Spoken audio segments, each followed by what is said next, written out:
Pessoal, agora a gente vai falar sobre aceleração angular, aceleração centrípeta e aceleração tangencial. Da mesma forma que velocidade angular é igual à variação do ângulo dividido por ΔT, a aceleração angular vai ser a variação da velocidade angular dividido por ΔT. É muito similar ao que a gente trabalha com as grandezas escalares. Quando a gente tem, por exemplo, a velocidade escalar é igual à variação do espaço dividido por ΔT. E a gente viu que a velocidade angular corresponde à variação do ângulo sobre ΔT. A gente sabe que a aceleração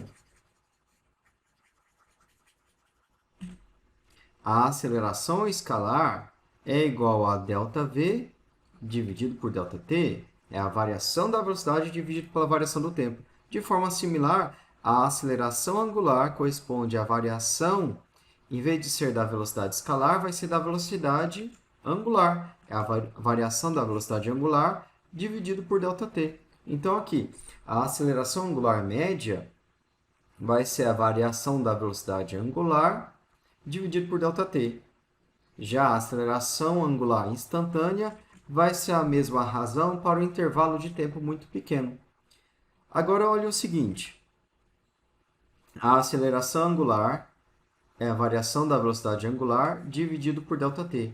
E a gente já viu que a velocidade escalar é igual a ômega vezes R. Então, nós temos que ΔV, variação da velocidade, é igual a ΔΩ vezes R. Então, no lugar de ΔΩ, a gente pode colocar ΔV dividido por R.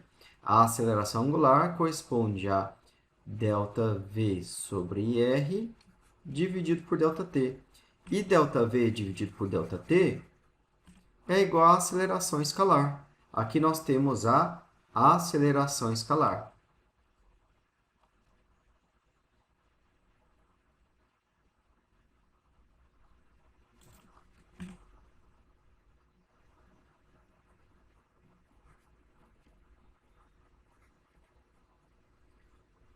Ou seja, a aceleração escalar corresponde à aceleração angular multiplicado pelo raio da circunferência. É o que a gente escreveu aqui. A aceleração escalar corresponde à aceleração angular multiplicada pelo raio da circunferência. Ou a aceleração angular corresponde à aceleração escalar dividido pelo raio da circunferência. Note essa relação. A gente viu que a variação do ângulo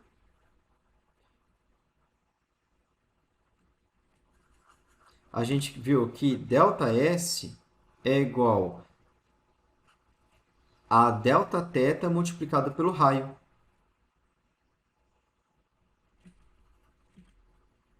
Então, a variação da posição escalar corresponde à variação do ângulo multiplicado pelo raio. A gente viu também que a velocidade corresponde a ômega vezes R. A velocidade escalar corresponde à velocidade angular multiplicada pelo raio. E a gente acabou de ver que a aceleração escalar corresponde à aceleração angular multiplicada pelo raio. Então, basta multiplicar a grandeza relacionada ao ângulo, você vai multiplicar para encontrar a grandeza relacionada à grandeza escalar relacionada. Então, basta ver que você vai multiplicar a grandeza angular por R para encontrar a grandeza escalar. A grandeza angular multiplicada por R vai corresponder à respectiva grandeza escalar. Δθ multiplicado por R vai ser ΔS. A velocidade angular multiplicada por R vai ser a velocidade escalar. A aceleração angular multiplicada por R vai ser a aceleração escalar. Vamos agora falar sobre a aceleração tangencial e a aceleração centrípeta. Quando você está no movimento circular, no movimento angular, você pode dividir a aceleração em duas componentes. Considere que aqui você tem um carro Aqui você tem um carro no ponto A. Ele está percorrendo essa trajetória circular. Esse carro possui aceleração. Por ele estar numa trajetória que envolva mudança de direção e de sentido, aqui nesse ponto A, a gente tem uma velocidade que possui este formato aqui. É um vetor que é para a direita, nesse caso. Já no ponto B, esse vetor ele vai ser tangente à circunferência. Ele vai ter essa direção e esse sentido aqui. Veja que a gente tinha um vetor para a direita e agora a gente tem um vetor com uma outra direção e com outro sentido. Se existe variação de direção e de sentido, é porque existe aceleração. O módulo pode ser o mesmo. Aqui a gente pode ter uma velocidade de 1 metro por segundo e aqui também ser de 1 metro por segundo.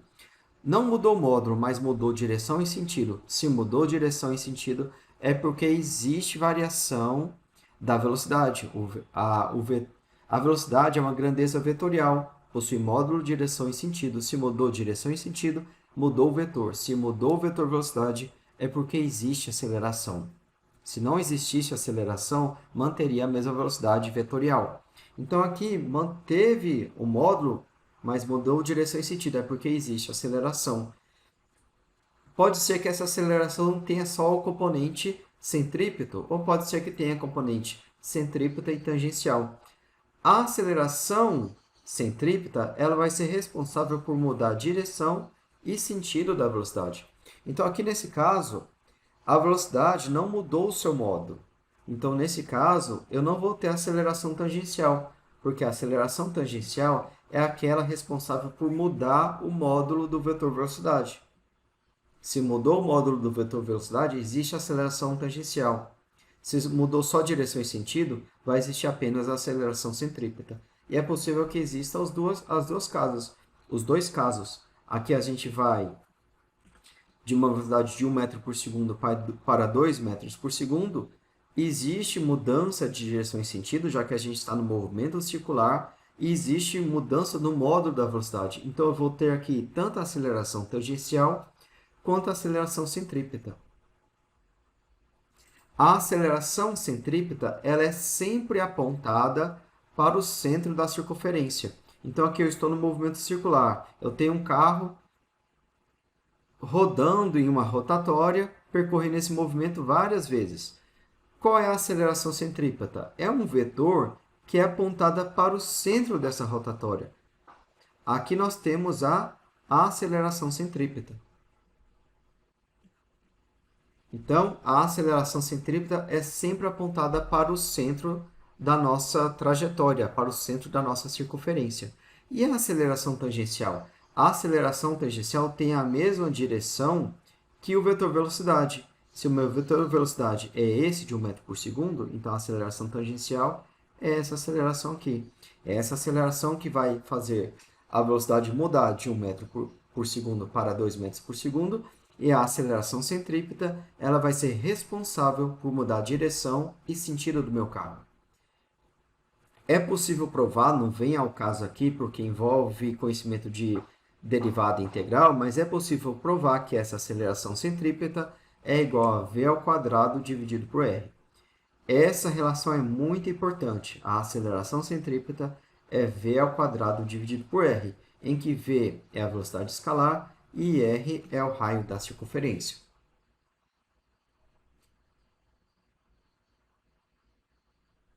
Dessa relação, a gente pode obter essa relação aqui. A aceleração centrípeta é ômega ao quadrado vezes r.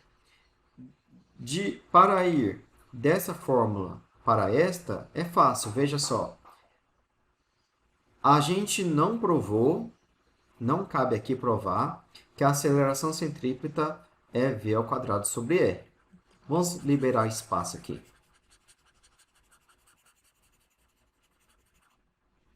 A gente comparou essas relações de velocidade, de aceleração, tanto escalar quanto angular.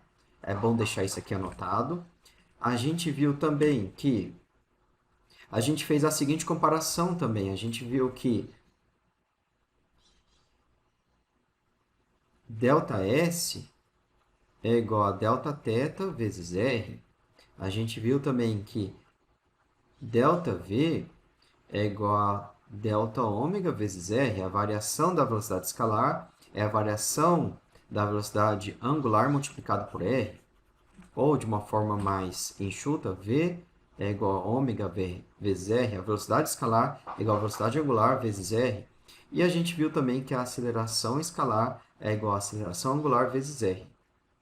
Vamos deixar isso aqui anotado.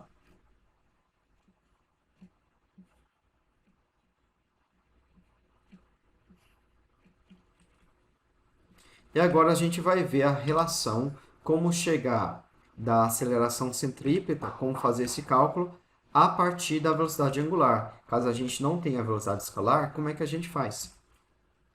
Bom, a gente não provou, mas a gente tem isso. A aceleração centrípeta é v ao quadrado sobre r. E a gente sabe que v é igual a ômega r. Então, no lugar desse v, eu posso escrever ômega r. A aceleração centrípeta é ômega r ao quadrado dividido pelo raio. A aceleração centrípeta é igual a ômega ao quadrado r ao quadrado sobre o raio.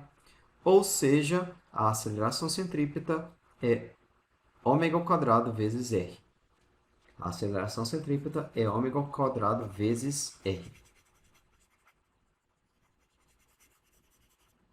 Vamos ver um caso? Vamos criar aqui um exemplo. Considere que um carro, ele parte de uma... Vamos pegar esse exemplo que aqui está escrito. A gente tem uma velocidade de 1 metro por segundo para 2 metros por segundo. Então, a variação da velocidade é igual à variação da velocidade escalar, é igual à variação da velocidade angular multiplicado por r. Δv é de 2 metros por segundo menos 1 metro por segundo. Isso é igual à variação da velocidade angular multiplicado pelo raio. Vamos dizer que o raio é de 0,5 metros.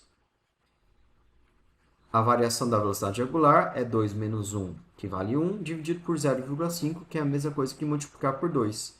A variação da velocidade angular é de 2 metros radiano por segundo. Agora, vamos encontrar a aceleração angular média. Corresponde à variação da velocidade angular média por ΔT. Vamos considerar que essa mudança da velocidade, indo desse ponto A até esse ponto B aqui, ocorreu em 2 segundos. Então, nós temos 2 radianos por segundo dividido por 2 segundos. Isso é igual a 1 radiano por segundo ao quadrado. Criar esse exemplo foi interessante para a gente falar da unidade. A gente viu que a unidade para a velocidade angular é radiano por segundo no SI. Já para a aceleração, como a gente vai dividir por ΔT de novo, a unidade vai ser radiano por segundo ao quadrado, ou seja, radiano por segundo por segundo. Então, aqui um exemplo simples para a gente entender como é que a gente calcula a aceleração média e a gente pode extrapolar esse conhecimento para calcular a aceleração instantânea. Basta considerar que ΔT é muito pequeno. Vamos agora falar sobre período e frequência. Pessoal, agora a gente vai falar sobre período e frequência. A gente vai chamar período de T, T maiúsculo, Tzão.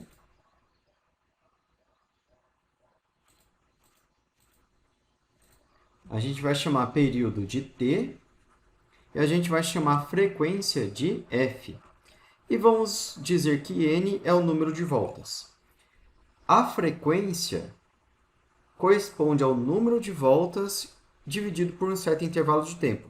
Então, se é um carro andando ao redor de uma rotatória, cada vez, se ele percorre 10 voltas em 10 segundos, o carro percorre 10 voltas em 10 segundos, um carro muito rápido.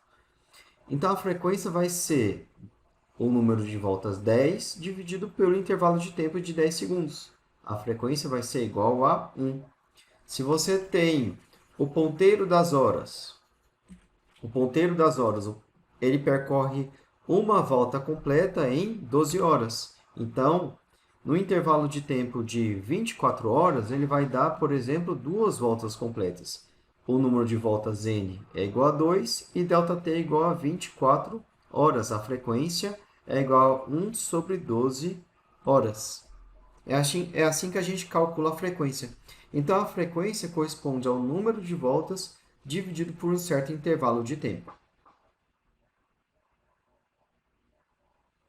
A frequência, esses conceitos de frequência e período não valem apenas para movimento circular. Se você tem qualquer tipo de oscilação, você pode utilizar essas definições de frequência e período. Por exemplo, quando você tem um movimento de um pêndulo, o pêndulo percorre uma mesma oscilação em a cada 10 segundos. Então, a frequência vai ser 1 sobre 10, uma oscilação completa em 10 segundos. Se eu tenho a batida de uma mesa, estou batendo aqui nessa mesa, eu estou batendo 2 vezes por segundo. Estou batendo nessa mesa 2 vezes por segundo. Então, o número de batidas vai ser 2 e o número de segundos vai ser 1. A frequência é igual a 2. 2 dividido por segundo. Aqui no numerador, a gente tem um número de batidas, isso não tem dimensão. E aqui no denominador, a gente tem a unidade de segundos. Então, nós temos 2 dividido por 1 segundo. A frequência tem unidade 1 sobre segundo no SI. A unidade de frequência no SI é igual a 1 sobre segundo. E 1 sobre segundo a gente vai chamar de Hertz.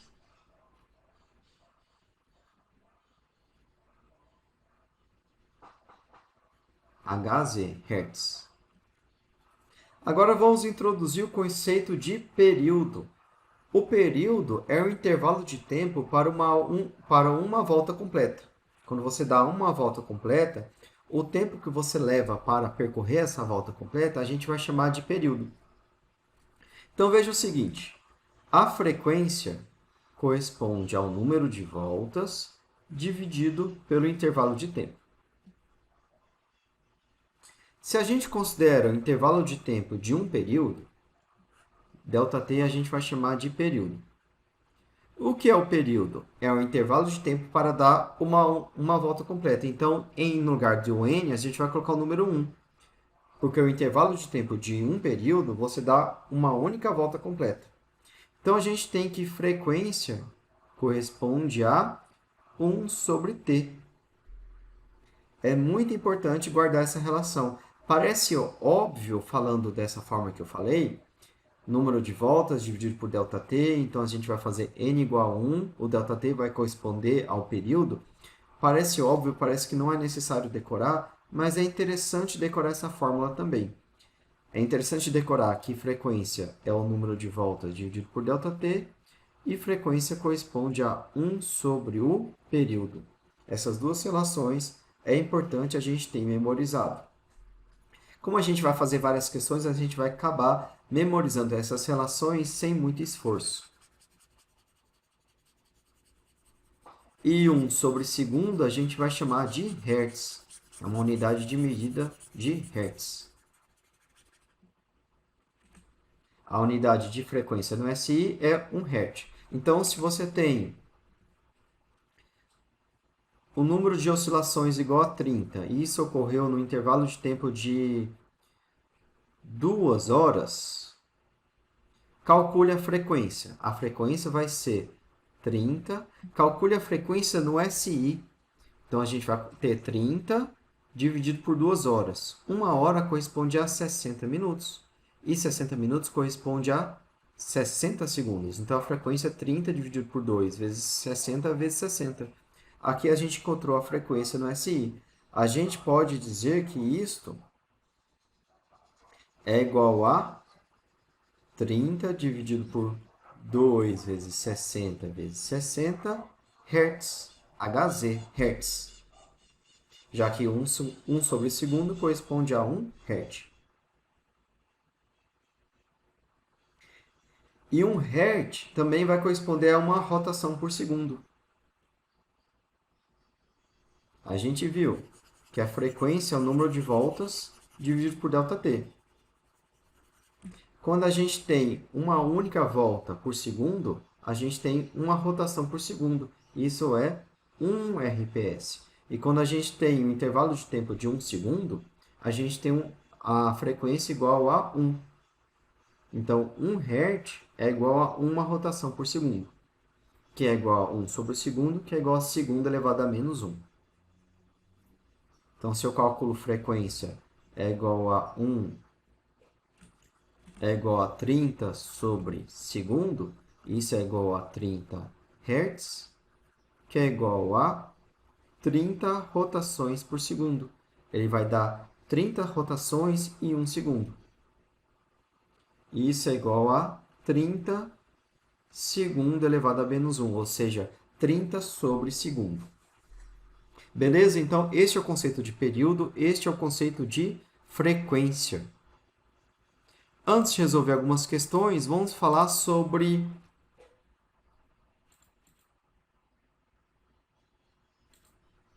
Não, vamos resolver umas questões agora. Vamos resolver a questão do vestibular da Unicamp de novo. O asteroide satélite, um asteroide,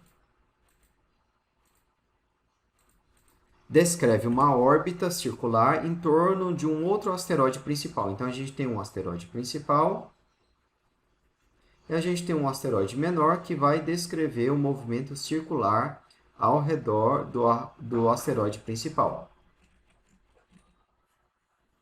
Então, aqui nós temos um movimento circular. Considere que isso aqui seja um círculo. E aqui nós temos o asteroide descrevendo essa trajetória circular, aqui nesse ponto, com essa velocidade para a direita. A questão que é a aceleração centrípeta. Foi dado o período. Lembra? A gente acabou de ver, o período é o intervalo de tempo para dar uma volta completa. Então, se eu dei uma volta completa, qual é a aceleração centrípeta?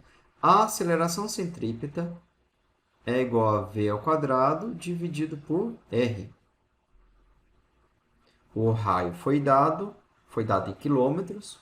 Veja que todas as alternativas trabalham com quilômetros para a unidade de comprimento e hora para a unidade de intervalo de tempo. Qual é a velocidade? A velocidade corresponde a ΔS dividido por ΔT.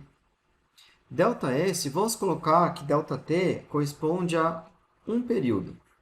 Um período é um intervalo de tempo para dar uma volta completa. E se deu uma volta completa, ΔS vai corresponder a um comprimento de circunferência, porque deu uma volta completa. Vai ser esse comprimento aqui, ó, que mede 2πr. A velocidade é 2 vezes π vezes r. Vamos substituir essa expressão que corresponde à velocidade escalar, vamos substituir aqui na fórmula de cima. A aceleração centrípeta é igual a 2 vezes π vezes r sobre o período elevado ao quadrado. Nós temos aqui v ao quadrado e vamos dividir por r. A aceleração centrípeta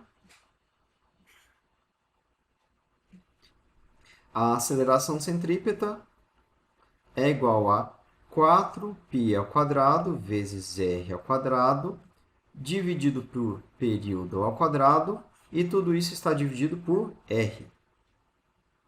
Vamos ganhar espaço aqui.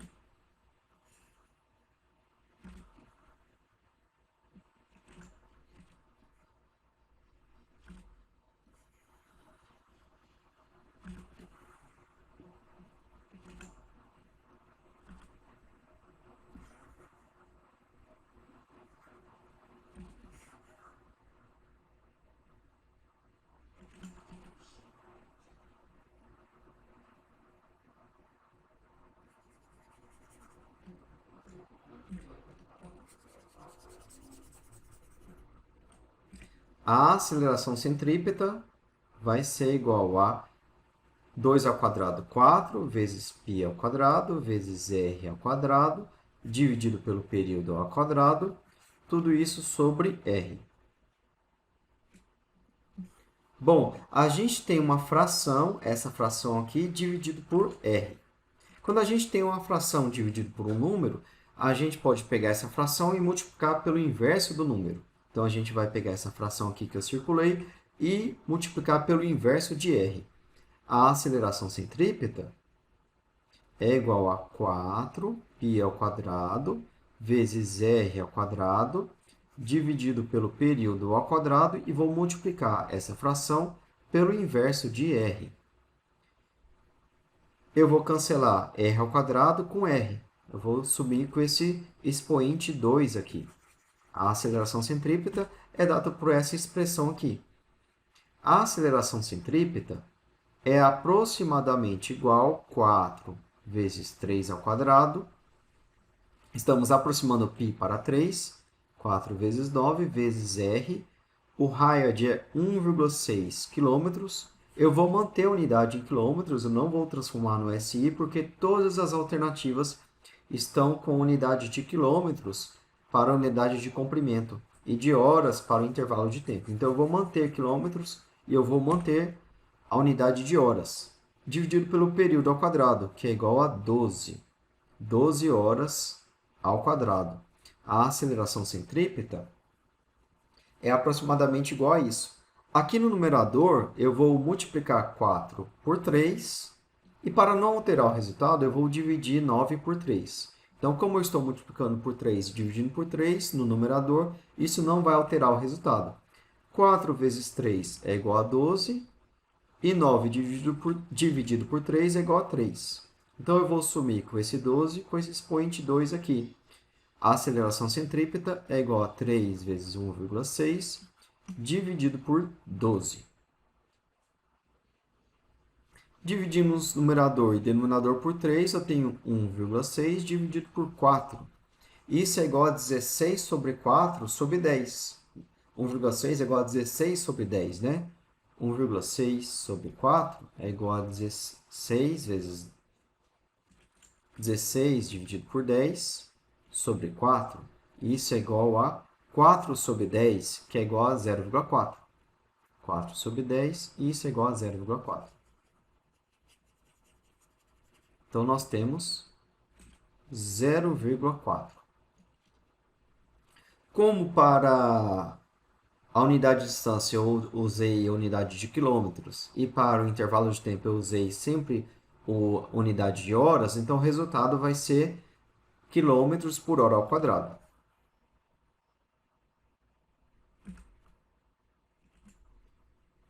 Quilômetros por hora ao quadrado. E a alternativa correta é a letra B, 0,4 km por hora ao quadrado, ou seja, 4 vezes 10 elevado a menos 1 km por hora ao quadrado. Beleza?